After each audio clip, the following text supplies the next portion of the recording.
Telerik UI for ASP.NET MVC is a library that keeps growing. More and more components are being added all the time. In this chapter, we're going to take a look at some more components that we'd like to highlight, whether it's because they're new or just very popular. You can check back here at a later time to see if more component lessons have been added. Well, we've seen a lot of components in this course so far, and I'm sure we're going to see some more. But for now, let's take a look at the dashboard page where we've arranged these components in a pretty static way. However, this being a dashboard lends itself to a personalization. This is where users can rearrange the different elements of a dashboard to suit their needs. There's a layout component that's provided with Telerik UI. That's actually perfect for us to use in this case because it's going to allow us to resize and reorganize some of these elements that we see on the dashboard page. If we take a look at the demos page, we can scroll down to the section called layout, and then you can see tile layout is right here. Let's take a look at that. Just as it happens, the demo contains a dashboard. Would you look at that? So you can see the interaction here that you can deliver to your application by being able to drag, drop, and resize these different elements on the dashboard. And that's what the tile layout will allow us to do. Make sure you check out the source here to see how this tile layout has been implemented. And we are going to do that as well in our dashboard right now. So let's go back to the code and we're going to open up views, and then we'll find dashboard and index.cshtml. This is our dashboard page, and it has all the different sections that we want to turn into tiles. For example, here in this section, we have our Bootstrap styled issue count, and then closed issues, open issues, issue close rate, and finally chart. These are all the different UI elements we're going to put into individual tiles. And most of them are going to be pretty straightforward. The chart is going to require a little bit extra care, and I'll show you that in a minute. So let's close up this area that we don't need to work with. That's the navigation UI. And right before the card layout, I'm going to add a component, and that's going to be our tile layout. So we're going to use the Kendo HTML helper and select the tile layout. And of course, we're going to give it a name just like all the other components. Let's keep it simple. We'll call this one tile layout as well. Now we need to define our tiles, which are actually in the code called containers. So we're going to get our configuration function, and we're going to define or declare our containers or our tiles. So let's start with one of them. I'm going to say c.add. This will add a new tile, and let's give it a header. The header can be configured either with HTML or with text. So there is our header configurator. And if you see the options available on H, which is the configurator object, you'll see that we can assign a template ID or just text. I'll talk about templates in a minute when we define templates for our UI elements. But for the header, I'll just use the text to define the title of each tile. This first one is going to be our active issues, so I'll just call that active. Next, we need to define the body template ID, which is going to point to the template in this document that we're going to use to render the tile. We'll define that template in a moment, but for now, let's give it a name, and I'm going to use a standard naming convention that I came up with. You can come up with your own naming convention, and that's going to be TMPL for template, and then the name of it is going to be active issues. Finally, let's put a semicolon at the end there, and I'm just going to move this aside to give us more space. Okay, now we have a basic tile layout with one tile. So let's define a template that we can use for our first tile. Now, a template is defined with a script tag, and we've seen this before already in the course. We've used templates for combo box rows. This is no different. We're going to use the templating engine, and I'm going to copy the name of this template ID so I don't mess it up, and paste it into the ID of that script tag. Let's close the script tag. This script tag is now executable by the browser. It doesn't see any type there, so it's going to assume it's JavaScript. However, we don't want this to be executed. We just want it to be defined as a template for our component to use. And we're going to give it a type of text/x Kendo template.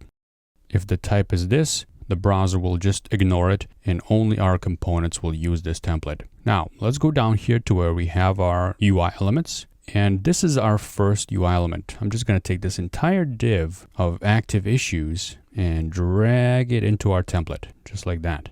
Now, up till now, we've been formatting our document using the Bootstrap grid layout system. We don't need that anymore because we're going to have the tile layouts now. So I can remove all these Bootstrap classes from the div that have to do with Bootstrap layout, and I'm just going to leave the class that matters for us, our own class, which is active issues. Okay, let's run this and see what it looks like. And there we go. So you can see that we have our new tile layout area at the top with one tile in it, and we've pulled the active issues out of the bottom area into a tile. We need to do the same thing for 4 more items here: the closed issues, open issues, close rate, and our chart. So let's go ahead and do that. The process is really pretty much the same here. I'm going to copy this tile declaration a few more times, and I'm going to give each one a header: closed, open, close rate, and our tile area is called all issues. Of course, we're going to use different body template IDs here. So temple closed issues, temple open issues, temple close rate, and finally temple chart. And now that we've defined all those, we need to provide templates for each one of them. So I'm going to copy this template area.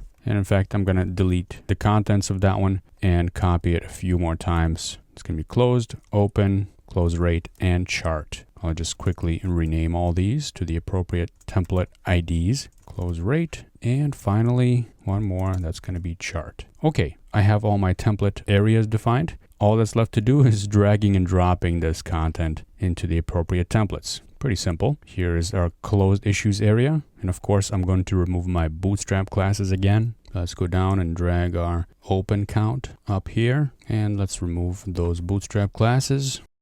One more, that's this issue close rate. Let's drag that up here and remove the bootstrap classes, of course. And finally, one more, and that's going to be that chart. So let's grab the whole chart component here, and I'm going to cut this one, and let's paste it in here in our template. Okay, now this entire area down here, this div, that's the card and rows, we don't need that anymore. So I'm going to completely delete that out of our document.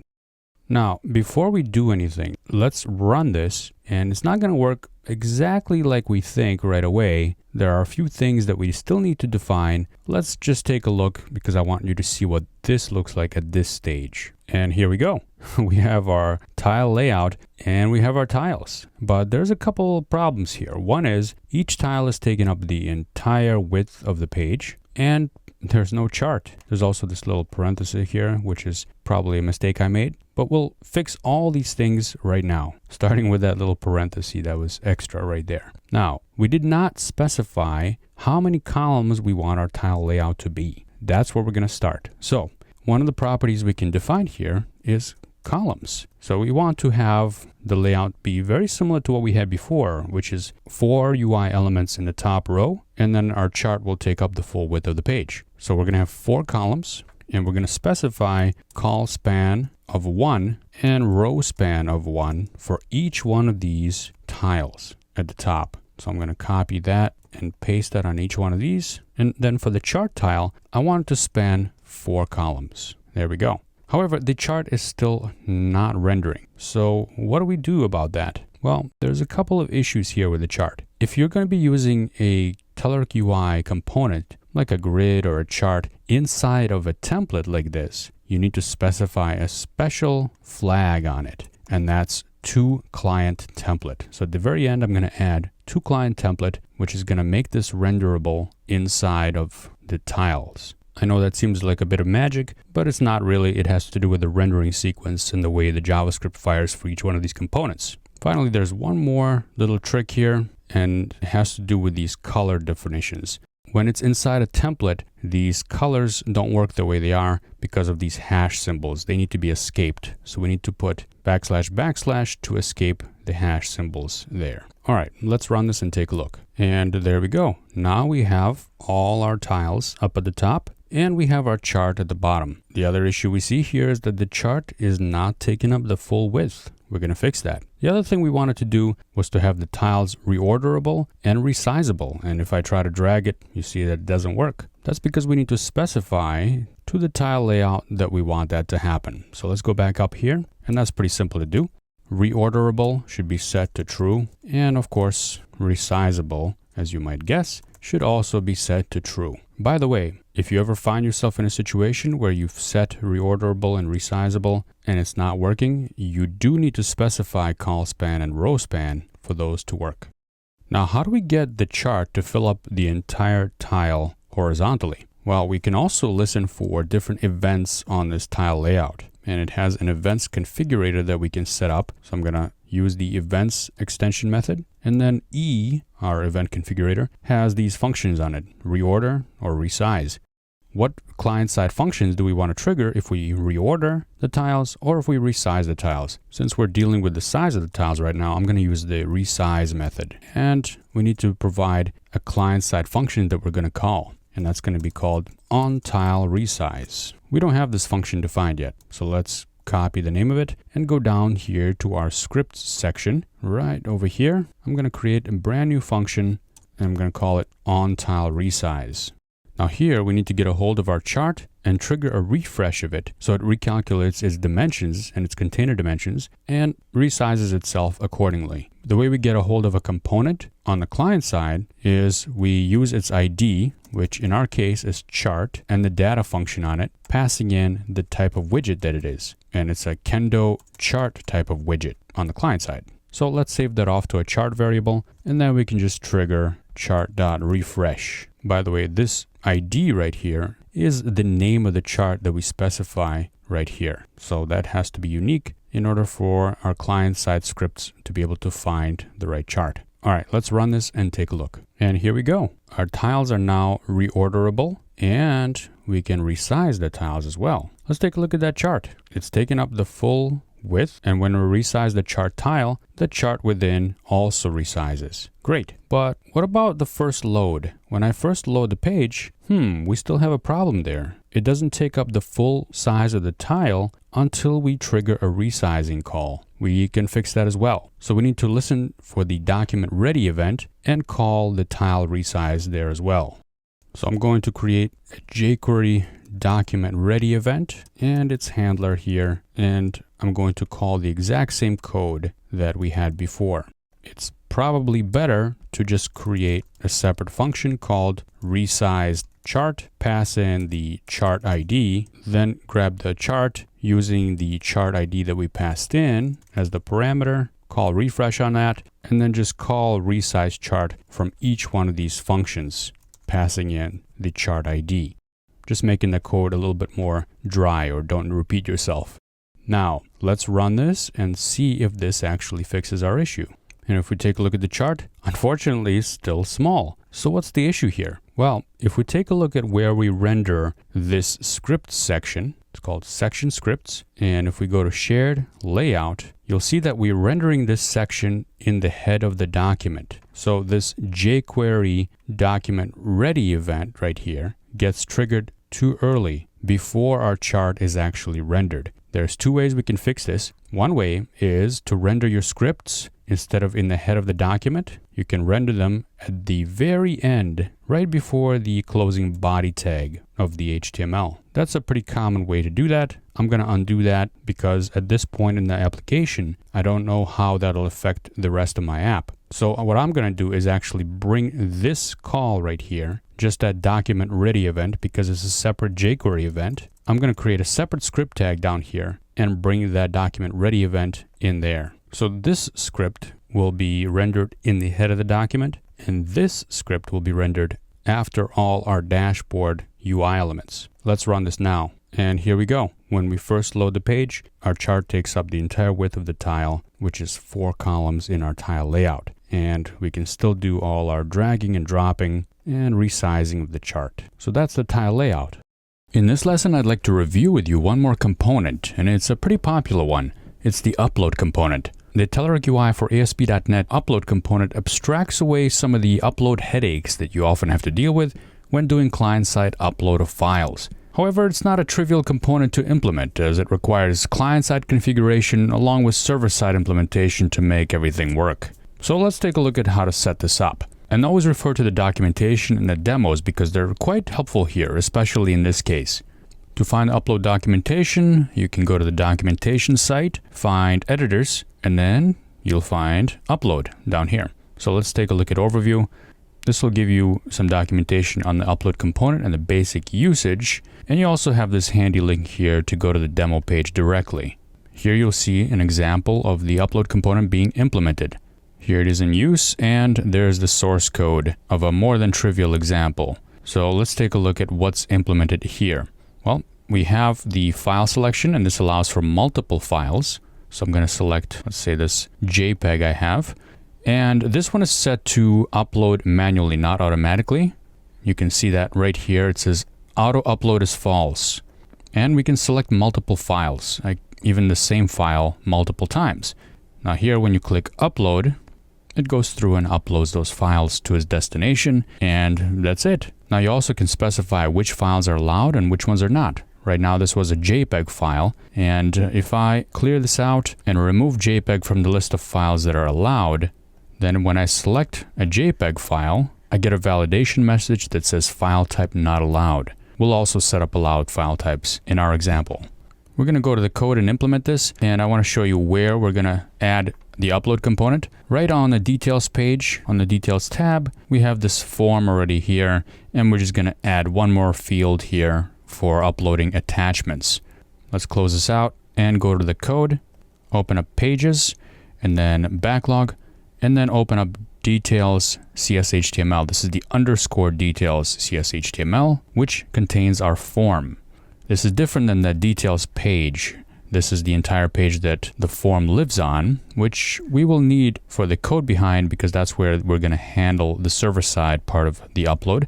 But the actual component that we're going to define is going to live in this underscore details CSHTML file. So let's go down to where we have the form and the form fields. And right over here is our save button. So right before the save button, I'm going to create another form group for the upload component. And what I'm going to do is just copy this assignee field and paste it here. But instead of having the assignee and a drop down here, I'm going to implement a Kendo upload component. So I'm going to delete that. For the label, I'm just going to say attachments, and I'll type in attachments here as well. Now, I'm going to use an HTML helper here. You can use the tag helper, but in this case, I'm going to use the HTML helper, and that would be HTML Kendo, and we want to use upload here. Now, of course, as usual, let's give our component a name, and this name is very important. This name is going to be the parameter that we pass to the handler that we're going to implement, and I'll review that when we do that. We can also add a multiple field here, whether we allow multiple files or not. So I'll say true. And then we're going to need to specify how our uploads are handled. So this is done with the async call, and we need to use the configurator to set that up. So here we need to specify the save URL, and this is going to be the handler. We're going to point to where we're going to handle this upload, and we'll do that momentarily on the server side. So I want to go to details model and add a URL parameter here for the handler, which is going to be upload. One other option we can specify here is whether we want to automatically start uploading or manually upload with a button. And I want this to happen automatically for this demo. Finally, we can also add validation here. And this is what I was talking about for the file types. So we're going to have validation, and we can specify the allowed extensions. This will take in a new string array, and we can specify what strings we want to allow. I do want to allow JPEG files, and I also want to allow PNG files. And by the way, these will match exact file extensions. So if you do have a JPEG file with the E, that needs to be specified separately as well. Now, sometimes files are larger than the server will allow, so we need to specify the maximum file size we want to allow as well. And we can provide the client-side check for that file size. So we still use the validation extension method for that, and then specify the max file size. I'm going to give it quite a large size here. So this is the client-side implementation. Let's take a look at what that looks like. I'm going to go to backlog, select an item, and you can see here that we have attachments. We can either drop files to upload or select files. And there's our JPEG file, which I can select now. However, this tries to post back to the code behind, and we don't want to do that. We have another destination for where we want this to be handled. So right now we don't have this implemented, this upload handler. And we do that in the details page. This is the containing Razor page, and we go to the details code behind. Let's find a place where we can add an upload handler, and right after the constructor is fine, we'll add a public method here. We want to call it upload to match that name we provided as the handler. So this upload must match this upload right here. You can also name it save, and then you need to rename this one to save. I'm going to leave it as upload so it's clear what we're doing here. And because I allow multiple files to be uploaded, I'm going to receive an enumerable of iFormFile. And this is where the parameter needs to match the name that we provided in the upload. So I call this files, and in the upload specification, the name of it is files. So this needs to match.